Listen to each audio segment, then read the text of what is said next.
혹시 지금 혼자 계십니까? 아니면 가족들과 함께 있는들도 마치 무인도에 홀로 남겨진 것처럼 가슴 한 구석이 뻥 뚫린 듯 시리지는 않으신가요? 평생을 가족을 위해, 회사를 위해 쉴 새 없이 달려왔는데 막상 은퇴를 하고 자식들도 다 떠나보내고 나니 남은 것은 정적과 텔레비전 소리뿐이라는 생각이 들어 울컥 눈시울이 붉어지신 적은 없으신지요? 오늘 이 영상은 바로 그런 분들을 위해 준비했습니다. 겉으로는 평온해 보이지만 속으로는 타들어가는 외로움과 싸우고 계신 여러분, 오늘 이야기를 끝까지 들어주세요. 이 지독한 외로움이 사실은 당신의 인생을 송두리째 바꿀 가장 귀한 선물일 수도 있습니다. 안녕하십니까? 올리브 인문학입니다. 오늘은 인생의 황혼기에 불청객처럼 찾아오는 감정, 바로 외로움과 공허함에 대해 이야기 나눠보려 합니다. 우리는 흔히 외로움을 실패의 결과라고 생각합니다. 내가 인생을 잘못 살아서 주변에 사람이 없는 건가? 내가 능력이 없어서 이렇게 뒷방 늙은이 취급을 받는 건가? 하며 자책하기도 하지요. 하지만 여러분, 그거 아십니까? 인류 역사상 가장 위대한 천재 중 한 명이자 독실한 신앙인이었던 철학자 블레즈 파스칼은 이렇게 말했습니다. 인간의 모든 불행은 단 한 가지, 고요한 방에 혼자 머물러 있지 못하는 데서 비롯된다고 말입니다. 파스칼은 인간이 자신의 비참함과 죽음, 그리고 공허를 마주하기 두려워해서 끊임없이 무언가에 몰두한다고 보았습니다. 그것을 파스칼은 오락 혹은 유희라고 불렀는데요. 우리가 텔레비전을 하루 종일 켜놓는 것, 굳이 필요하지 않은 모임에 나가서 왁자지껄 떠드는 것, 스마트폰을 손에서 놓지 못하는 것, 이 모든 것이 사실은 침묵 속에 찾아오는 하나님과 나 자신을 마주하기 싫어서 도망치는 행위라는 것입니다. 오늘 우리는 성경 속에서 가장 강력한 능력을 가졌던 선지자, 하지만 동시에 가장 처절하게 외로워하고 탈진했던 한 사람을 만나보려고 합니다. 바로 엘리야입니다. 여러분도 잘 아시다시피 엘리야는 갈멜산에서 바알 선지자 450명과 대결하여 승리했던 불의 사자였습니다. 하늘에서 불을 내리고 비를 멈추게도 했던 그야말로 영웅 중의 영웅이었습니다. 그런 그가 어느 날 갑자기 모든 것을 내려놓고 광야로 도망칩니다. 이세벨 왕비가 자신을 죽이려 한다는 소식을 듣고는 겁을 먹어서 도망친 것이지요. 그런데 성경을 자세히 들여다보면 엘리야가 도망친 이유는 단순히 죽음이 두려워서가 아니었습니다. 그는 지쳤던 겁니다. 아무리 하나님의 일을 열심히 해도 변하지 않는 세상, 여전히 판을 치는 악인들, 그리고 결국 나 혼자만 남았다는 지독한 고립감이 그를 무너뜨린 것입니다. 엘리야는 부엘세바 광야로 들어가 하루길쯤 더 들어간 뒤 로뎀나무 아래 털썩 주저앉습니다. 그리고 하나님께 이렇게 말합니다. 여호와여, 넉넉하오니 지금 내 생명을 거두시옵소서. 나는 내 조상들보다 낫지 못하니이다. 여러분, 이 기도가 어떻게 들리십니까? 저는 이 대목을 읽을 때마다 가슴이 먹먹해집니다. 이것은 위대한 선지자의 기도가 아니라 열심히 살았지만 결국 빈손으로 남은 우리네 아버지, 어머니들의 한숨처럼 들리기 때문입니다. 하나님, 저 정말 열심히 살았습니다. 자식들 키우느라 뼈가 빠지게 일했고 교회 봉사도 열심히 했고 닥치는 대로 살았습니다. 그런데 지금 제 꼴이 이게 뭡니까? 몸은 여기저기 쑤시고 아픈데 알아주는 사람은 아무도 없고 이제는 더 이상 쓸모없는 사람이 된 것 같습니다. 차라리 저를 데려가 주십시오. 혹시 지금 여러분의 마음속 깊은 곳에서도 이런 탄식이 흘러나오지는 않으신지요? 그런데 여기서 놀라운 일이 벌어집니다. 하나님은 죽여달라고 소리치는 엘리야를 혼내지 않으셨습니다. 너는 믿음이 그게 뭐냐? 네가 그러고도 선지자냐? 하면서 다그치지 않으셨습니다. 대신 하나님은 천사를 보내어 잠든 엘리야를 어루만지셨습니다. 숯불에 구운 떡과 물 한 병을 머리맡에 두시고 먹게 하셨습니다. 엘리야가 먹고 다시 잠이 들자 또다시 깨워서 먹이십니다. 하나님은 아셨던 겁니다.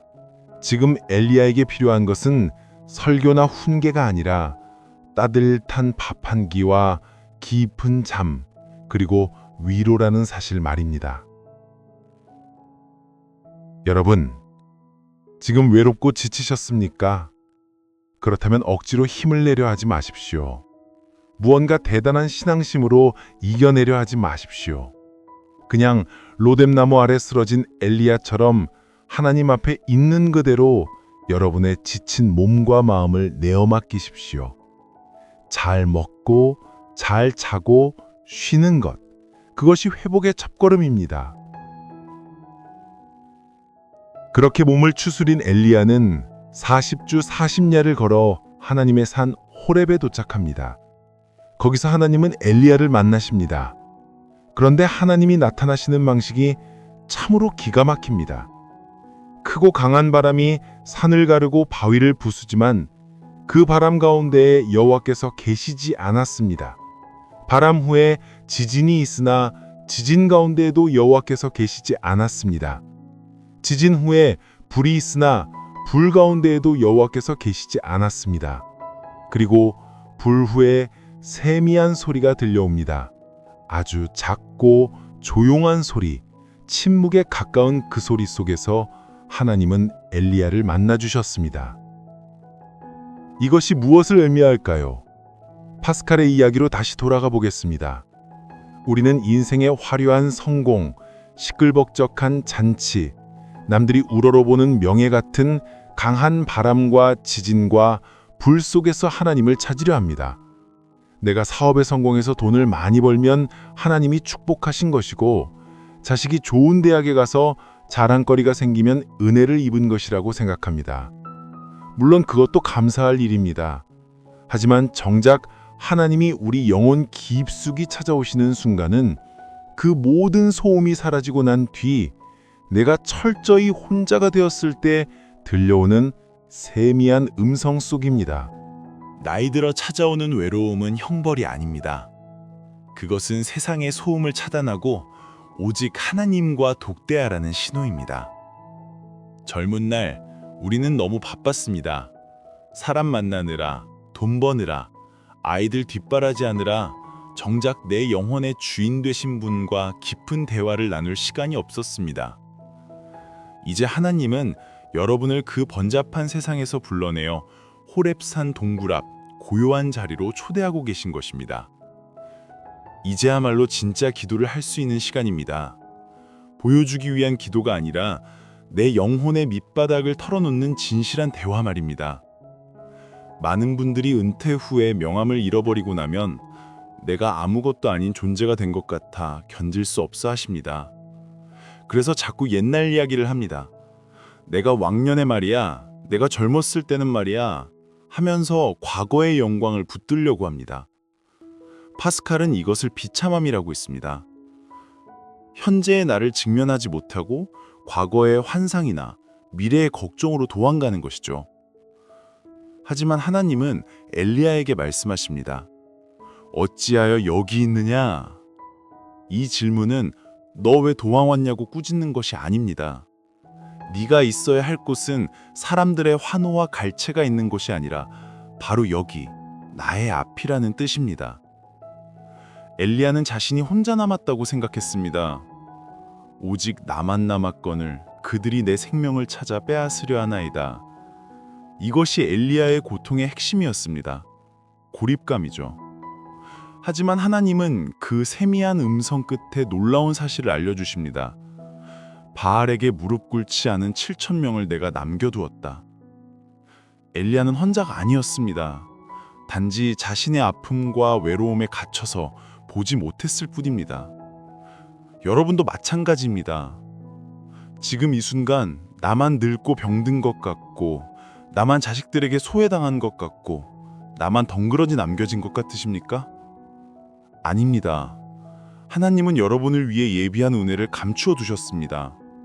그리고 지금도 보이지 않는 곳에서 여러분과 같은 기도를 드리고 있는 수많은 믿음의 동역자들이 있습니다. 이 고독의 시간을 어떻게 보내느냐에 따라 여러분의 노년은 완전히 달라집니다. 외로움을 달래기 위해 텔레비전 리모컨만 돌리며 하루를 보낸다면 그 시간은 그저 고통스러운 형벌이 될 것입니다. 하지만 이 고요함을 하나님이 주신 골방이라고 여긴다면 이 시간은 여러분의 인생에서 가장 영광스러운 성화의 시간이 될 것입니다. 파스칼이 말했듯이 우리는 방 안에 조용히 머무는 법을 배워야 합니다.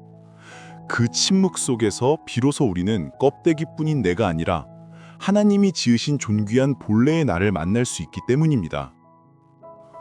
사랑하는 시니어 여러분, 오늘 밤에도 잠이 오지 않아 뒤척이신다면 억지로 잠을 청하려 애쓰거나 스마트폰을 켜지 마시고 가만히 침묵해 보십시오. 그리고 마음속으로 조용히 읊조려 오십시오. 하나님, 제가 여기 있습니다. 세상의 소리가 다 끊어진 지금 주님의 목소리를 듣고 싶습니다. 그러면 엘리야에게 들려왔던 그 세미한 음성이 여러분의 심령에도 울려 퍼질 것입니다. 내가 너를 안다. 네가 얼마나 수고했는지, 얼마나 아팠는지 내가 다 안다. 너는 혼자가 아니다. 내가 너와 함께한다. 이 음성을 듣는 순간 뼛속까지 시리던 외로움은 어느새 따스한 하나님의 임재로 바뀌어 있을 것입니다. 과거를 후회하지도 마시고 오지 않은 미래를 두려워하지도 마십시오. 하나님은 지금 여기 여러분의 고독 가운데 함께 계십니다. 겉사람은 낡아지나 우리의 속사람은 날로 새로워질 수 있는 비결이 바로 이 거룩한 고독 안에 숨겨져 있습니다. 부디 오늘부터는 찾아오는 외로움을 쫓아내지 마시고 귀한 손님처럼 맞아들이시길 바랍니다. 그 외로움이 여러분을 하나님께로 인도하는 가장 확실한 길잡이가 되어줄 것입니다. 오늘 말씀드린 파스칼의 통찰과 엘리야의 회복이 여러분의 삶에 깊은 위로가 되기를 소망합니다. 여러분은 절대 혼자가 아닙니다. 지금도 여러분을 지키시는 분이 계십니다. 평안한 밤 되십시오.